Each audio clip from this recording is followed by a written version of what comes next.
Lightning like Steve McQueen. I'm in the fast lane when the light turns green. And I built tough, I ain't nothing but grit. Cause I made rugged blood, sweat, and spit. Yeah, like a horse I fly. Better push yourself in for a bumpy ride. I like to play hard, but I work harder. And I weather the storm cause I'm built stronger. What is up, ladies and gentlemen? We are back. We are live. It is the Freight Coach Morning Show, the top morning show in transportation, coming to you guys every single weekday, 8:30 a.m. Pacific, 10:30 Central, to break down some industry headlines and, most importantly, provide some actual insight into what you can do with all of this information. If this is your first time tuning in, welcome. This is the real side of freight, ladies and gentlemen. And I say that before every single show that I do. And I say that because I only speak to transportation professionals on this show, as well as my weekday live show, because I only talk to the people who have done what you're looking to do or who are currently doing what you're trying to achieve. So you can take all that information, apply it, utilize it, and see a meaningful difference in your business and your life. It's one of the many, many reasons why I probably fly that American flag behind me every single day. A, we're the greatest nation on earth, but B, I'm living my American dream, and I want to help each and every one of you live yours as well. Let's get into it today. Corey Buchan, happy Monday, watching over on YouTube. Tracy St. Clair, also over on YouTube as well. Good morning to you both, and thank you for tuning in. And yeah, it was definitely a good weekend, right? Like, I don't know, I'm in the middle of doing a mental challenge or mental reprogramming, you could call it. I'm doing 75 hard right now, and great program to do. If any of you are interested in doing it, just go to 75hard.com.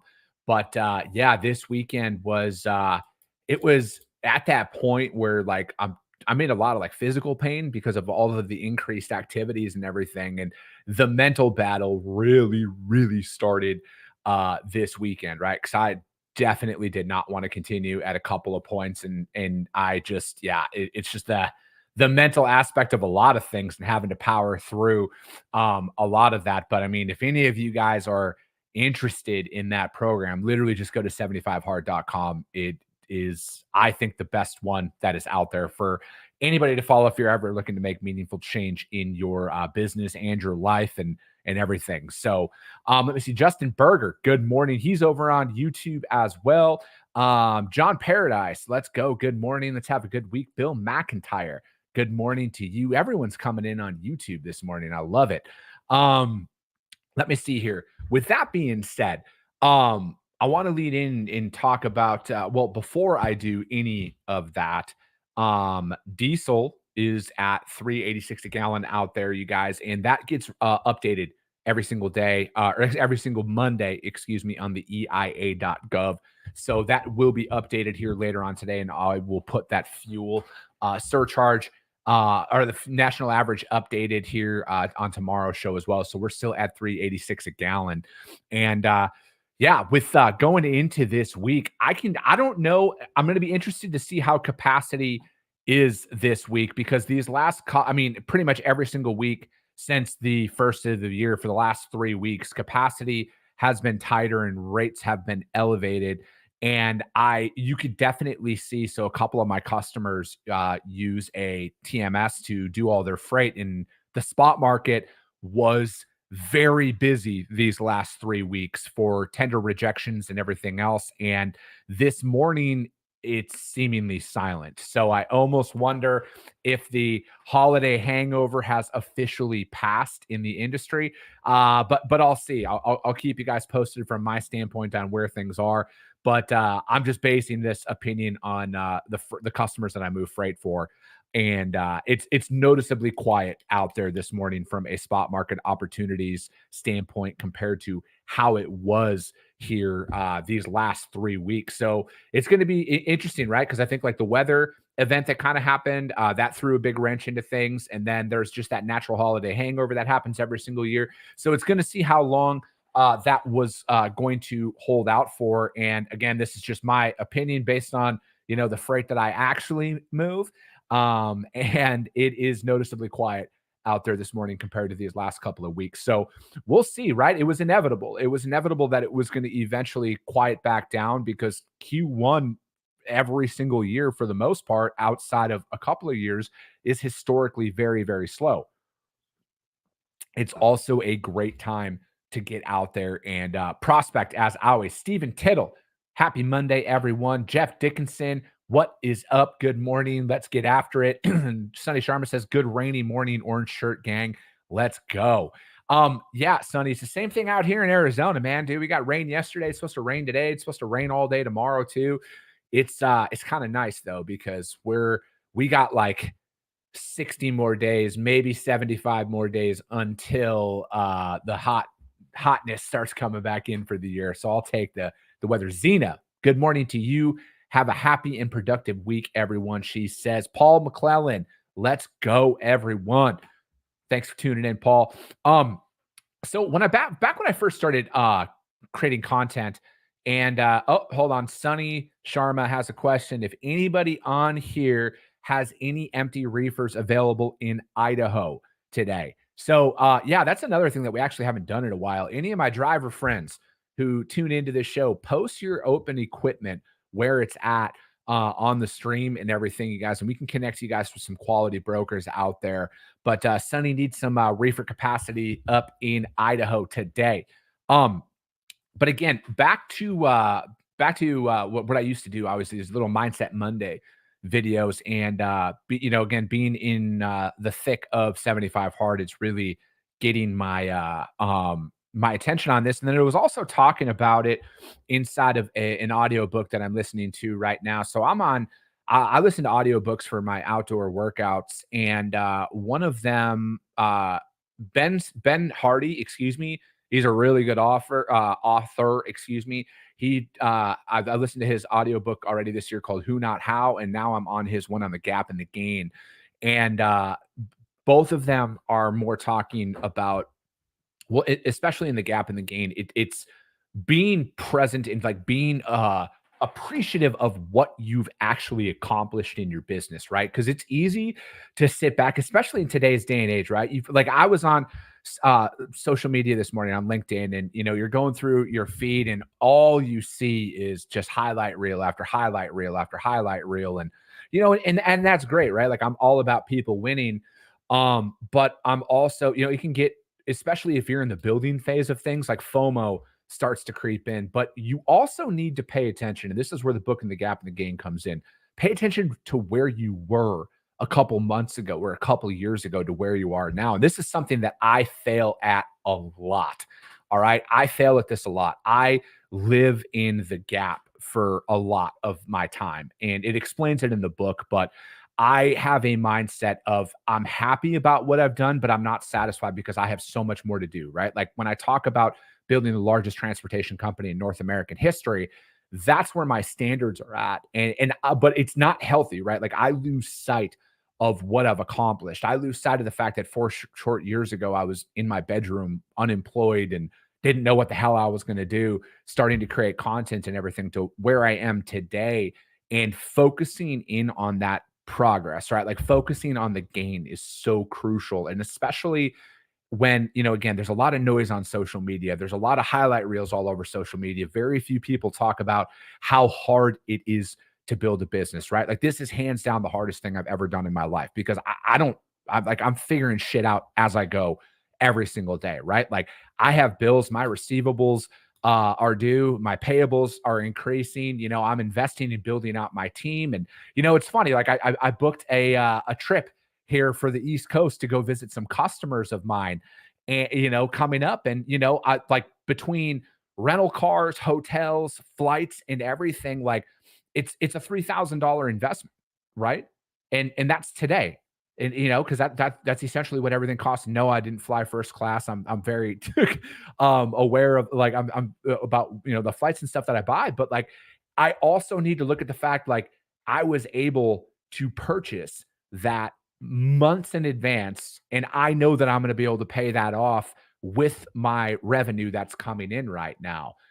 So it's like, that's where the gain is 12, 24 months ago, I wouldn't have been able to do that. I wouldn't have been as decisive with going in and booking that stuff and investing in my business the way that I am now, so it's just one of those things that, pay attention. It is really a one-man race at the end of the day. It's you paying attention to how you grow your business and how you perform against yourself, because 99% of the people who are out there on social media are full of shit, right? At the end of the day, at least from my stance. But that's my little thing out there this morning, you guys. Pay attention to your progress, because it is a lot more noticeable than you probably think. If you're anything like me and you focus only on what you haven't done, which I wouldn't recommend, but if that resonates with you, look back and take stock of the last year or 2 years on where you've grown in, in your business, or maybe it's your personal development and stuff like that. So it is definitely a really good book. Gap in the Gain by Dr. Benjamin Hardy is the one that I'm listening to right now. And that's kind of what sparked this morning. LaShawn Brown says it's very hard to build a business. Not enough people, entrepreneurs, emphasize that. The real ones do, man. Like, I'm going to be honest. Like, I think it was Alex Hermosi the other day. He had posted something about that. That guy's only built and sold a couple of companies for over $100 million. And Andy Frisella talks about that a lot. He's but like, I know what you mean though, man, because LaShawn, it's literally all over social media about how easy it seemingly is for some people, which it's not, right? It's not at all.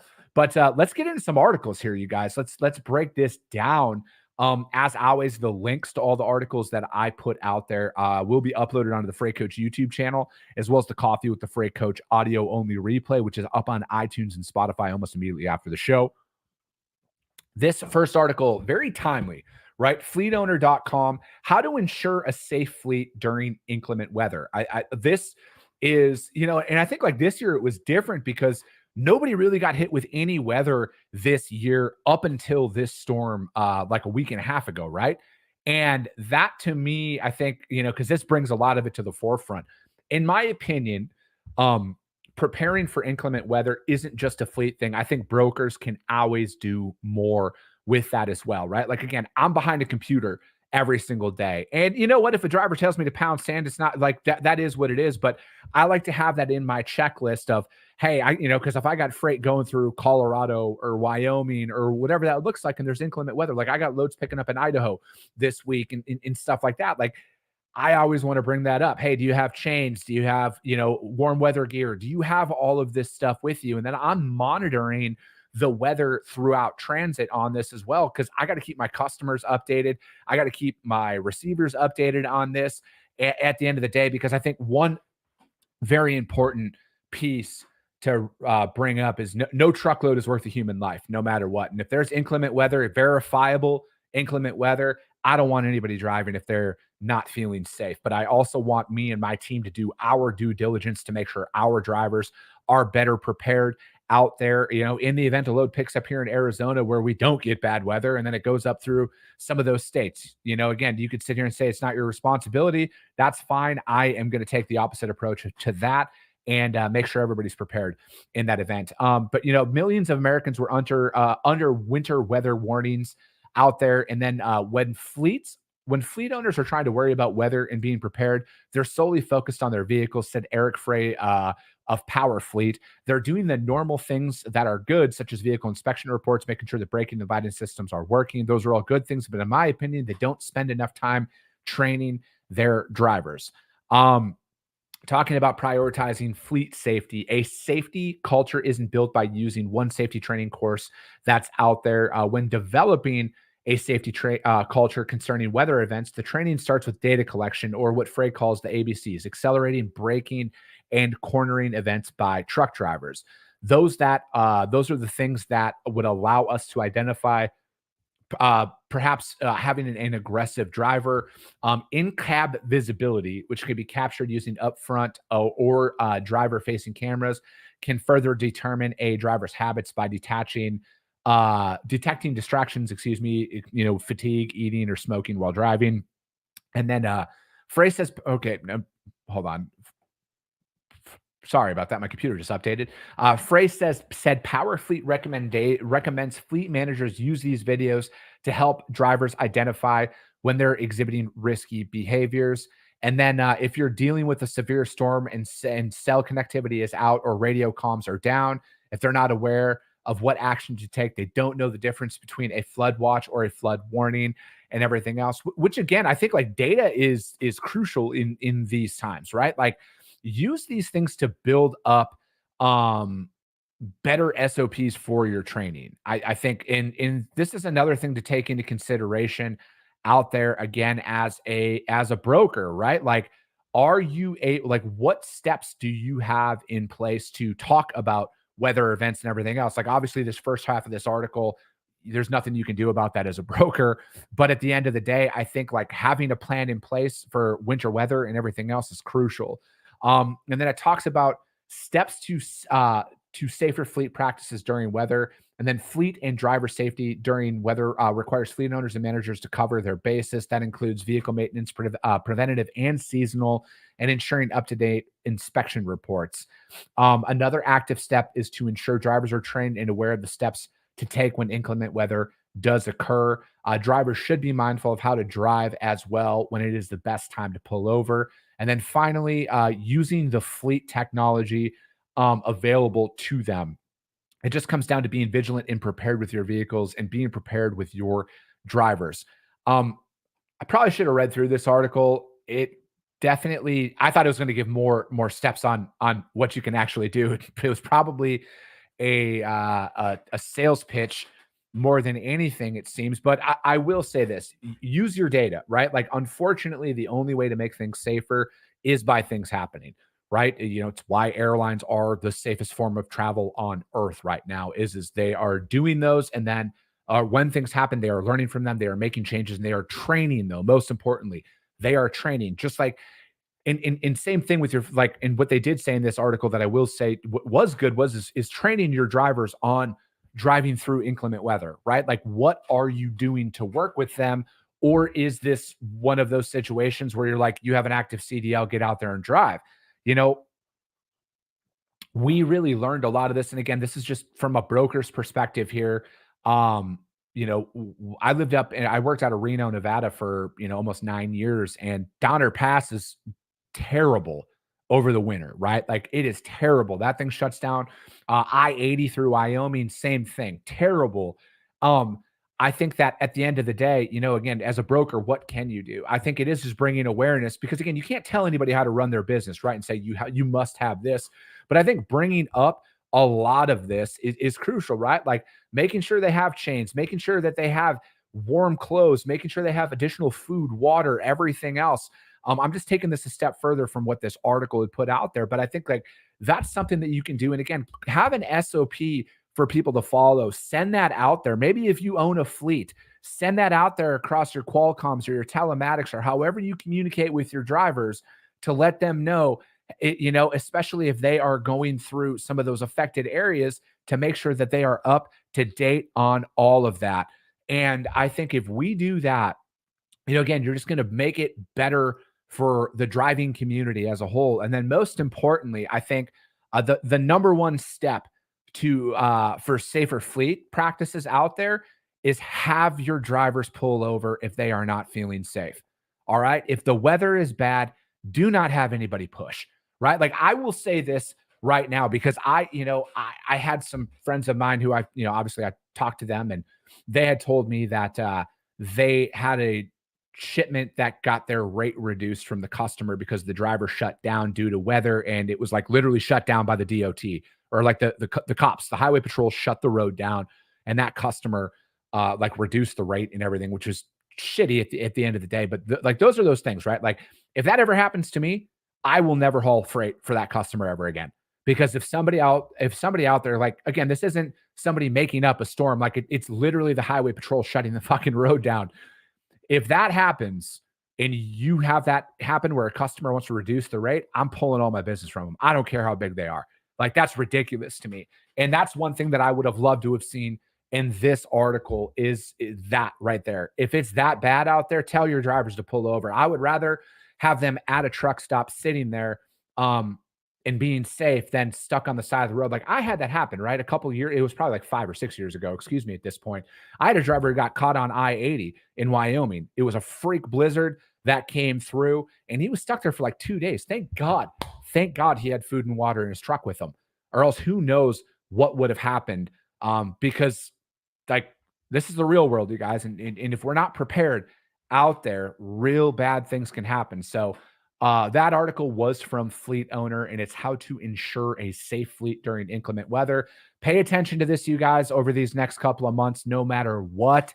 And then do what you can to bring that information out there to your drivers and your customers and everything else. Flo, good morning to you. Carla Isted, good morning. Jeff Dickinson says, send weather advisories to your clients, keep them in the poop. And that's a loop, excuse me. And that's a good part of building strong relationships. And Paul McClellan says, qualifying those SOPs is critical. Jeff Gorton said, I did commercial fleet tire maintenance and roadside service for many years. A driver that completes pre and post trip checks are like finding a diamond in the rough. Do not skip maintenance until it becomes a problem. We talk about that a lot on here, Jeff, is preventative maintenance and staying on top of that, scheduling that out when you are doing your 36 or 72 hour reset and everything else, so you can minimize your downtime. Joe Ritchie, happy Monday. He says we pay salary to all of our drivers and we tell them to park and wait out storms, and we will pay the drivers full pay. I love seeing that, Joe. Catherine Whitehouse says data is the best way to discuss safety with drivers. People tend to pay more attention when you can show proven facts. Stephen Tittle had a pickup in Heber scheduled for today. With the snow and ice, we canceled and shooting for next week. Road's not closed, but we're just trying to play it safe, and the customer understands. That's a great customer to me, man. I love that. And Joe Ritchie says a claim can turn into a multi-million-dollar liability to a carrier. No risk is no load is worth, the risk in bad weather. And, on top of that, a human life too, as we talk about. But let's see here. The next article we are going to break down here is ttnews.com. The outlook brighter for trucking M&A market in 2024. It said transaction value tumbled 82% and volume fell 33% year over year in 2023. The trucking acquisition market is looking to enter a more active year, with the market conditions likely to drive buyers and sellers to the table, according to Spencer Tenney, the Tenney Group. Spencer was on my show a while ago. He's a really good guy. S&P Capital IQ found that the total transaction value created from transportation logistics deals fell 82% year over year. The volume of deals in the sector also declined 33%. So said another way, there were 2/3 of the deals, and the size of those deals were exponentially lower, said Spencer Tenney. What were the major takeaways? We've already alluded to these. Number one, short supply of sellers. I've never seen anything like this. But when you think about what happened, you've got the freight market causing major problems. And Tenney added that there were about a dozen interest rate hikes in the past 2 years, and there has been a normalization of record high equipment values.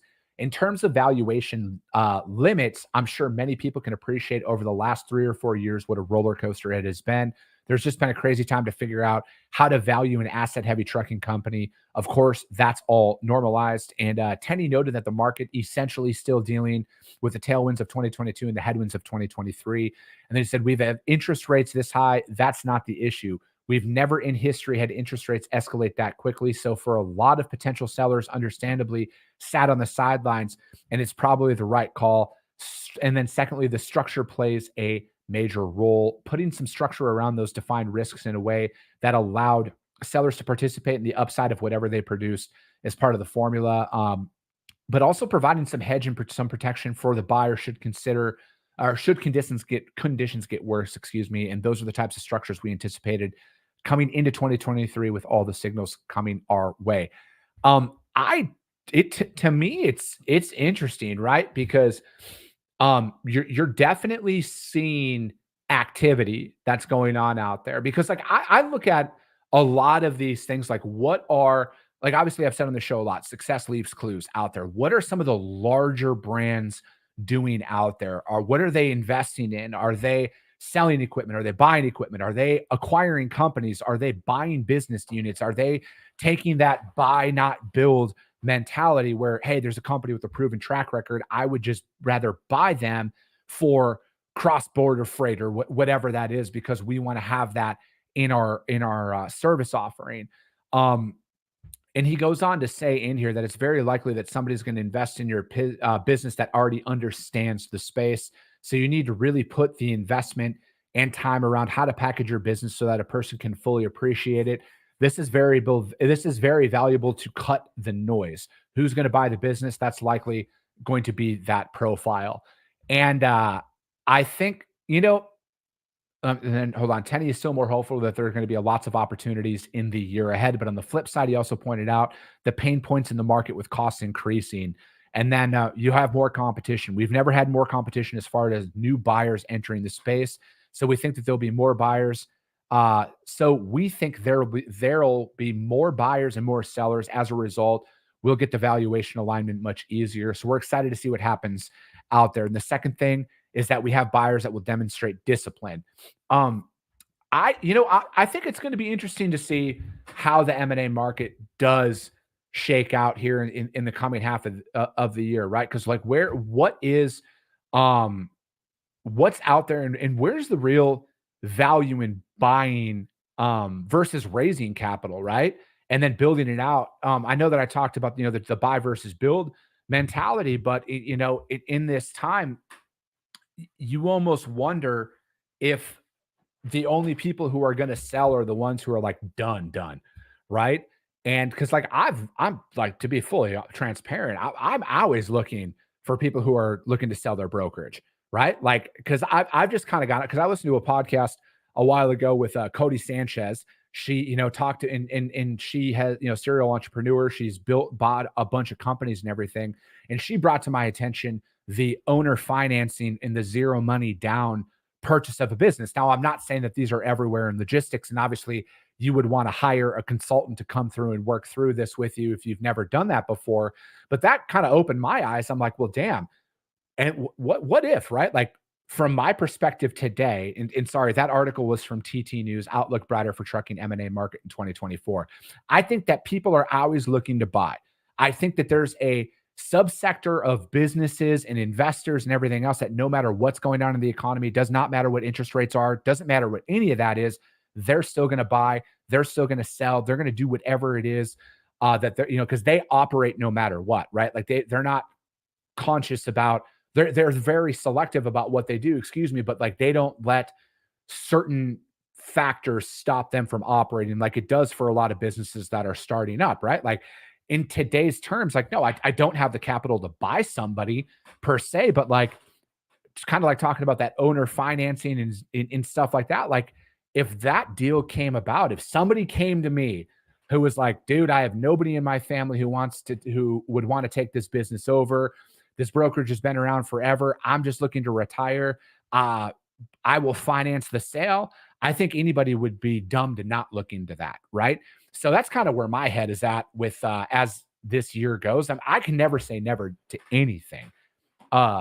Without a doubt, I can never say never to anything. And I think that this year, depending on how things shake out, because if this market stays as stagnant as you could say it is right now, there might be a lot of people who are like, I'm done. Like, I just want to retire. I was going to wait a couple more years, but if I can get a certain price for it, that they're going to sell. I think that, if you're looking to buy over it might be a good time to start exploring some of those options out there. But let me see here. Stephen Tittle says, I think this year will be a more divestiture than M&A. Forward Air just spun off its final mile and sold the hub, and UPS is selling off LTL to T-Force. And I think that we see more of that this year than M&A.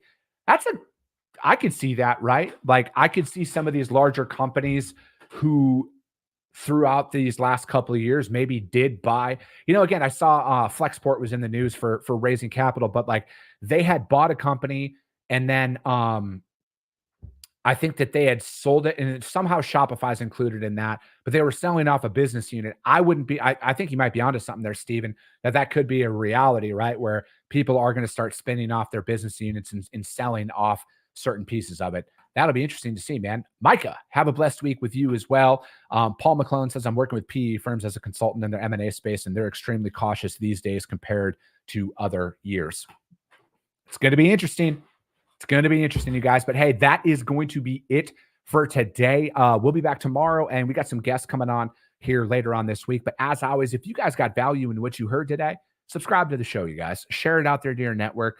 This is how we reach, and most importantly, this is how we help more people, is because if you saw value, your network will see value as well. I appreciate you guys. I love you guys, and we'll be talking to you soon.